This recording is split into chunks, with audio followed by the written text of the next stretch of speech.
پیارے دوستو، جو چیز اللہ کے سپرد کر دی جائے اللہ اس کا محافظ ہوتا ہے، اس کی حفاظت فرماتا ہے۔ آج اگر ہم پردیس جائیں تو کہتے ہیں اپنے بھائی سے میرے بال بچوں کا خیال رکھنا، اپنے دوستوں سے کہتے ہیں میرے بچوں کا خیال رکھنا، اپنی عزیزوں سے کہتے ہیں، رشتہ داروں سے کہتے ہیں میرے فیملی کا خیال رکھنا، بچوں کا خیال رکھنا، انہیں تکلیف نہ آنے دینا، اگر کوئی دقت ہو تو مجھے بتا دینا۔ لیکن پیارے دوستو، ہم رب کو بھول جاتے ہیں، ہم اللہ کے سپرد کر کے نہیں جاتے۔ اے اللہ عز و جل، یہ میرے بچے ہیں، یہ میری بیوی ہے، یہ میرے والدین ہیں، اے اللہ پاک میں اسے تیرے سپرد کر کے جاتا ہوں۔ پیارے، اگر تم اللہ کے سپرد کرو گے اللہ ان کی جان کی حفاظت فرمائے گا، مال کی حفاظت فرمائے گا، عزت و آبرو کی حفاظت فرمائے گا۔ جیسا چھوڑ کر جاؤ گے اللہ ویسا تمہیں عطا فرمائے گا۔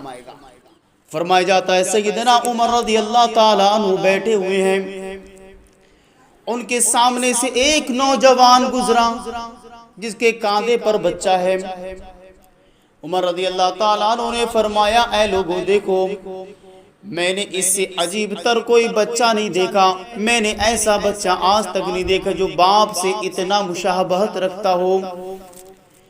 اب کیا ہے، وہ نوجوان رک جاتا ہے اور کہتا ہے عمر رضی اللہ تعالیٰ عنہ، جو بات آپ کہہ رہے ہیں یہ بات تو صحیح ہے، لیکن اس سے عجیب تر واقعہ اس کی ولادت کا ہے، اس کی پیدائش کا ہے۔ سیدنا عمر رضی اللہ تعالیٰ عنہ فرماتے ہیں اچھا تو بتا اس کا واقعہ کیا ہے۔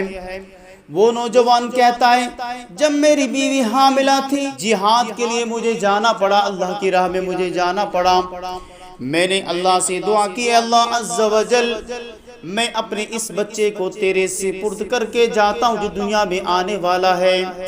اللہ اکبر، میں کیا جہاد کے لیے روانہ ہو گیا، مجھے وہاں پر ٹائم لگا، لیکن بعد میں مجھے اطلاع ملی، مجھے خبر ملی کہ میری بیوی کا انتقال ہو گیا، مجھے بڑا افسوس ہوا۔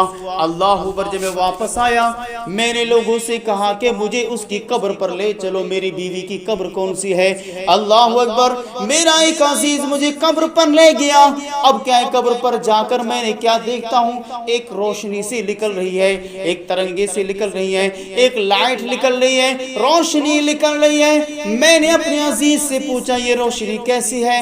وہ میرا دوست کہتا ہے جب سے تیری بیوی کو دفن کیا گیا ہے ہم نے اس روشنی کو ایسا ہی پایا، اللہ ہی جانتا ہے اس میں ماجرا کیا ہے، اس میں اللہ کی حکمت کیا ہے، اللہ کا راز کیا ہے۔ اللہ اکبر، وہ نوجوان کہتا ہے مجھ سے رہا نہ جا سکا، میں نے کہا قبر کو کھودنا شروع کر دیا۔ میں نے کہا دل میں سوچا میں اس قبر کو کھود کے راز معلوم کروں، میں نے قبر کو کھودنا شروع کر دیا۔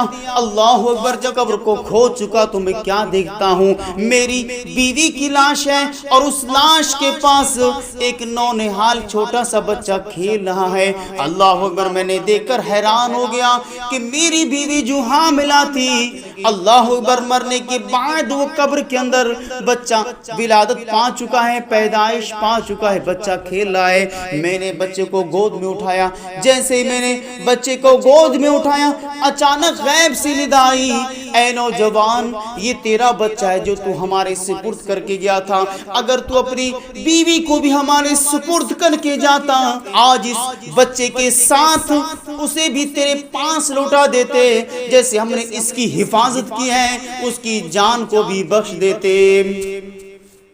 اللہ اکبر، دیکھیں یہ ہے اللہ کے سپرد جو چیز کی جائے اللہ اس کی حفاظت فرماتا ہے۔ ہم وہ چھوٹی چھوٹی دعائیں سیکھیں جس کے تعلق سے روایات ملتی ہیں، اور آقا علیہ السلام کا فرمان ہے جو شخص گھر سے نکلتے ٹائم بسم اللہ توکلت علی اللہ لا حول ولا قوت الا باللہ یہ دعا پڑھ لیتا ہے، اللہ پاک اس کی حفاظت کے لیے 6 فرشتے معمور کر دیتا ہے۔ اللہ اکبر، یہ چھوٹی سی دعا ہے، یاد کر لیں اللہ کے 6 فرشتے آپ کی حفاظت فرمائیں گے۔ آج ہمارا کیا ہوتا ہے، کوئی قیمتی چیز ہمیں تالے لگا دیتے ہیں اور تالوں پر بھروسہ کر کے بیٹھ جاتے ہیں، مضبوط دیواروں پر بھروسہ کرتے ہیں، مضبوط تالوں پر بھروسہ کرتے ہیں، لیکن ہوتا کیا ہے اگر جس کی حفاظت خدا نہ کرے، جس کا محافظ خدا نہ ہو تو ہوتا کیا ہے، دیواریں کھڑی رہتی ہیں، تالے پڑے رہتے ہیں اور کیا ہے مال غائب ہو جاتا ہے۔ اللہ اکبر، کیا ہی اچھا ہو کوئی شے قیمتی چیز ہو اور یا جلیلو 10 بار پڑھ کر دم کر دو، اللہ سے امید رکھو اللہ اسے ضائع ہونے سے بچائے گا، چوری ہونے سے بچائے گا، اللہ اس کی حفاظت فرمائے گا۔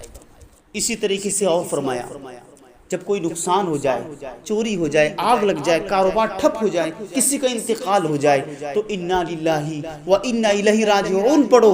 جو شخص یہ پڑھتا ہے اور پھر رب سے دعا کرتا ہے اے اللہ مجھے اس سے بہتر بدلہ عطا فرما، تو اللہ پاک اس نقصان کی بھرپائی کر دیتا ہے جو اسے نقصان ہوا، اور اللہ اسے مزید ترقیاں عطا فرماتا ہے۔